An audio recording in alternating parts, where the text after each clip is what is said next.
नमस्कार, the beginning culture में आपका स्वागत है। भारत के वीर सपूतों में से एक श्रीमंत छत्रपति शिवाजी महाराज के बारे में सभी लोग जानते हैं। बहुत से लोग इन्हें हिंदू हृदय सम्राट कहते हैं तो कुछ लोग इन्हें मराठा गौरव कहते हैं, जबकि वे भारतीय गणराज्य के महानायक थे। छत्रपति शिवाजी महाराज का जन्म सन 19 फरवरी 1630 में मराठा परिवार में हुआ। कुछ लोग 1627 में उनका जन्म बताते हैं। उनका पूरा नाम शिवाजी भोसले था। शिवाजी पिता शाहजी और माता जीजाबाई के पुत्र थे। उनका जन्म स्थान पुणे के पास स्थित शिवनेरी का दुर्ग है। राष्ट्र को विदेशी और आतताई राज्य सत्ता से स्वाधीन करा सारे भारत में एक सार्वभौम स्वतंत्र शासन स्थापित करने का एक प्रयत्न स्वतंत्रता के अनन्य पुजारी वीर प्रवर शिवाजी महाराज ने भी किया था। इसी प्रकार उन्हें एक अग्रगण्य वीर एवं अमर स्वतंत्रता सेनानी स्वीकार किया जाता है। महाराणा प्रताप की तरह वीर शिवाजी राष्ट्रीयता के जीवंत प्रतीक एवं परिचायक थे। आइए जानते हैं श्रीमंत छत्रपति वीर शिवाजी के बारे में। शिवाजी पर मुस्लिम विरोधी होने का दोषारोपण किया जाता रहा है, पर यह सत्य इसलिए नहीं है कि उनकी सेना में तो अनेक मुस्लिम नायक एवं सेनानी थे ही, अनेक मुस्लिम सरदार और सूबेदारों जैसे लोग भी थे। वास्तव में शिवाजी का सारा संघर्ष उस कट्टरता और उद्दंडता के विरुद्ध था जिसे औरंगजेब जैसे शासकों और उसकी छत्र छाया में पलने वाले लोगों ने अपना रखा था। 1674 की ग्रीष्म ऋतु में शिवाजी ने धूमधाम से सिंहासन पर बैठकर स्वतंत्र प्रभु सत्ता की नींव रखी। दबी कुचली हिंदू जनता को उन्होंने भय मुक्त किया।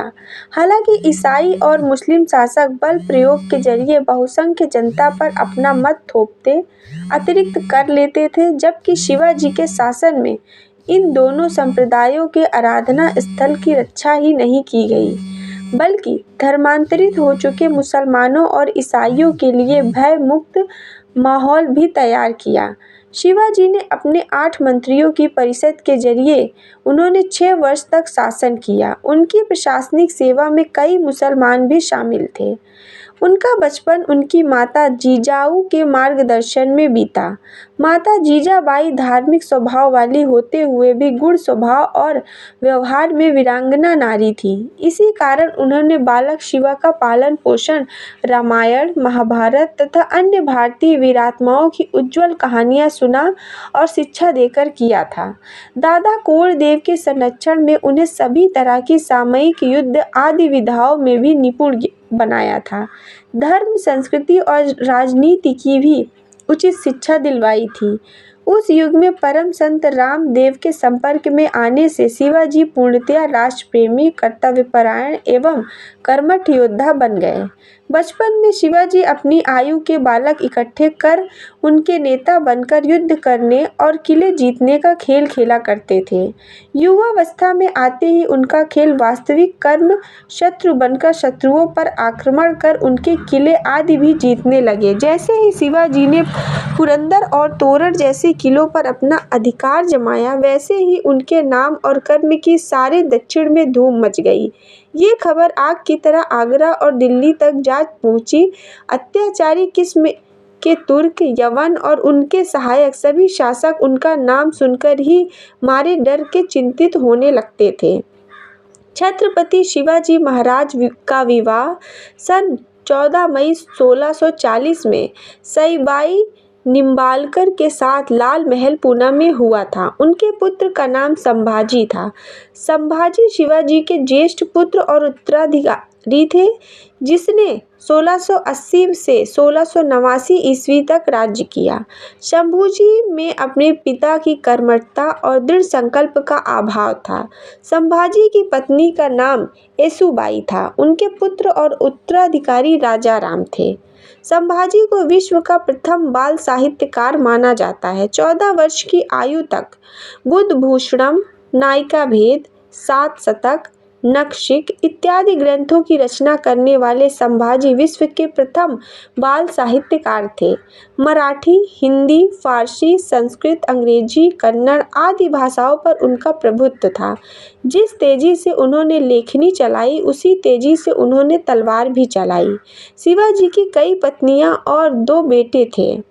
उनके जीवन के अंतिम वर्ष उनके ज्येष्ठ पुत्र की धर्म विमुखता के कारण परेशानियों में बीते। उनका यह पुत्र एक बार मुगलों से भी जा मिला था और उसे बड़ी मुश्किल से वापस लाया गया था।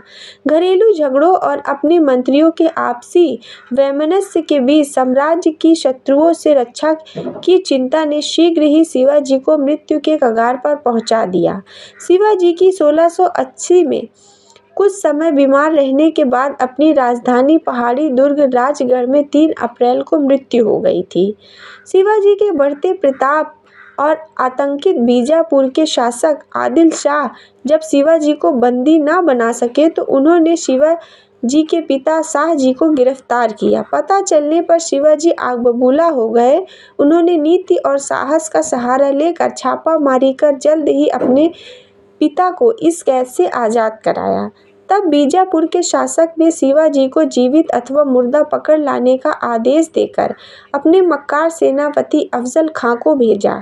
उसने भाईचारे व सुलह का झूठा नाटक रचकर शिवाजी को अपनी बाहों के घेरे में लेकर मारना चाहा, पर समझदार शिवाजी के हाथ में छिपे बगनके का शिकार होकर वह स्वयं मारा गया। इससे उसकी सेनाएं अपने सेनापति को मरा पाकर वहां से दुम दबाकर भाग गईं। शिवाजी की बढ़ती हुई शक्ति से चिंतित होकर मुगल बादशाह औरंगजेब ने दक्षिण में नियुक्त अपने सूबेदार को उन पर चढ़ाई करने का आदेश दिया, लेकिन सूबेदार को मुंह की खानी पड़ी। शिवाजी से लड़ाई के दौरान उसने अपना पुत्र खो दिया और खुद उसकी उंगलियां कट गईं। उसे मैदान छोड़कर भागना पड़ा। इस घटना के बाद औरंगजेब ने अपने सबसे प्रभावशाली सेनापति मिर्जा राजा जय सिंह के नेतृत्व में लगभग 1 लाख सैनिकों की फौज भेजी। शिवाजी को कुचलने के लिए राजा जय सिंह ने बीजापुर के सुल्तान से संधि कर पुरंदर के किले को अधिकार में करने की अपनी योजना के प्रथम चरण में 24 अप्रैल 1665 ईस्वी को ब्रजगढ़ के किले पर अधिकार कर लिया। पुरंदर के किले की रक्षा करते हुए शिवाजी का अत्यंत वीर सेनानायक मुरारजी बाजी मारा गया।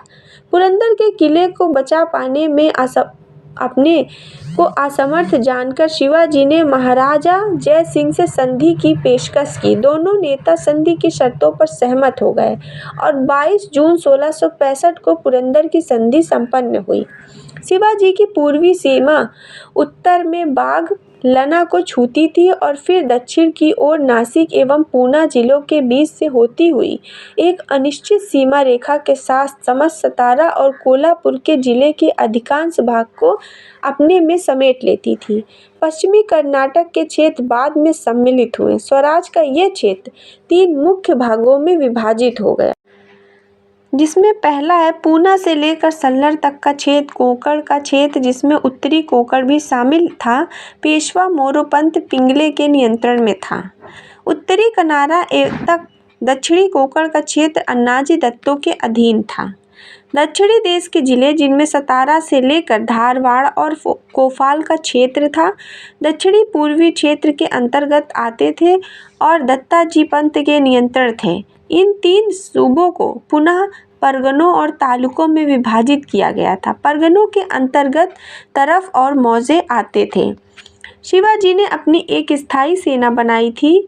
शिवाजी की मृत्यु के समय उनकी सेना में 30 से 40 हजार नियमित और स्थायी रूप से नियुक्त घुड़सवार, 1 लाख पदाति और 1260 हाथी थे। उनके तोपखानों के संबंध में ठीक जानकारी उपलब्ध नहीं है। घुड़सवार सेना 2 श्रेणियों में विभाजित थी। बारगीर व घुड़सवार सैनिक थे जिन्हें राज्य की ओर से घोड़े और शस्त्र दिए जाते थे।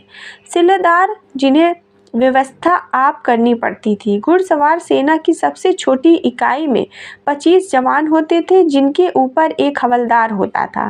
5 हवलदारों का एक जुमला होता था, जिसके ऊपर 1 जुमलादार होता था। 10 जुमलादारों की 1 हजारी होती थी और 5 हजारियों के ऊपर 1 पंच हजारी होता था। वो सरनौबत के अंतर्गत आता था। प्रत्येक 25 टुकड़ियों के लिए राज्य की ओर से एक नाविक और भिश्ती दिया जाता था। मराठा सैन्य व्यवस्था के विशिष्ट लक्षण थे किले। विवरणकारों के अनुसार शिवाजी के पास 250 किले थे जिनकी मरम्मत पर बड़ी रकम खर्च करते थे। शिवाजी ने कई दुर्गों पर अधिकार किया, जिनमें से एक था सिंहगढ़ दुर्ग, जिसे जीतने के लिए उन्होंने तानाजी को भेजा था। इस दुर्ग को जीतने के दौरान तानाजी ने वीरगति पाई थी। गढ़ आला पर सिंगेला बीजापुर के सुल्तान की राज्य सीमाओं के अंतर्गत रायगढ़ में चाकन, सिंहगढ़ और पुरंदर सरीखे दुर्ग भी शीघ्र उनके अधिकारों में आ गए। अपनी सुरक्षा का पूर्ण आश्वासन प्राप्त कर छत्रपति शिवाजी आगरा के दरबार में औरंगजेब से मिलने के लिए तैयार हो गए। वह 9 मई 1666 ईस्वी को अपने पुत्र संभाजी एवं 4000 मराठा सैनिकों के साथ मुगल दरबार में उपस्थित हुए, परंतु औरंगजेब द्वारा उचित सम्मान न प्राप्त करने पर शिवाजी ने भरे हुए दरबार में औरंगजेब को विश्वासघाती कहा, जिसके परिणाम स्वरूप औरंगजेब ने शिवाजी एवं उनके पुत्र को जयपुर भवन में कैद कर लिया। वहां से शिवाजी 13 अगस्त 1666 ईस्वी को फलों की टोकरी में छिपकर फरार हो गए और 22 सितंबर 1666 ईस्वी को रायगढ़ पहुंचे। कहते हैं कि छत्रपति शिवाजी ने ही भारत में पहली बार गुरिल्ला युद्ध का आरंभ किया था। उनकी इस युद्ध नीति से प्रेरित होकर वियतनामियों ने अमेरिका से जंगल जीत ली थी। इस युद्ध का उल्लेख उस काल में रचित शिव सूत्र में मिलता है। गुरिल्ला युद्ध एक प्रकार का छापा मार युद्ध। मोटे तौर पर छापा मार युद्ध अर्ध सैनिकों की टुकड़ियों अथवा अनियमित सैनिकों द्वारा शत्रु सेना के पीछे या पार्श्व में आक्रमण करके लड़ जाते थे। हिंदू पर पदशाही के संस्थापक शिवाजी के गुरु रामदास जी का नाम भारत के साधु संतों व विद्वत समाज में सुविख्यात है। उन्होंने दासबोध नामक एक ग्रंथ की रचना भी की थी जो मराठी भाषा में है। संपूर्ण भारत में कश्मीर से कन्याकुमारी तक उन्होंने 1100 मठ तथा अखाड़े स्थापित कर स्वराज्य स्थापना के लिए जनता को तैयार करने का प्रयत्न किया। उन्हें अखाड़ों की स्थापना का श्रेय जाता है, इसलिए उन्हें भगवान हनुमान जी का अवतार माना गया, जबकि वे हनुमान जी के परम भक्त थे। लंबी बीमारी के चलते 1680 में वीर छत्रपति शिवाजी ने दम तोड़ दिया और उनके साम्राज्य को उनके बेटे संभाजी ने संभाल लिया। गौ ब्राह्मण प्रतिपालक, यवन पर पीड़क, प्रौढ़ प्रताप, पुरंदर क्षत्रिय कुलात वंश, राजाधिराज महाराज, योगीराज, श्री श्री श्री छत्रपति शिवाजी महाराज की जय जय जय। धन्यवाद।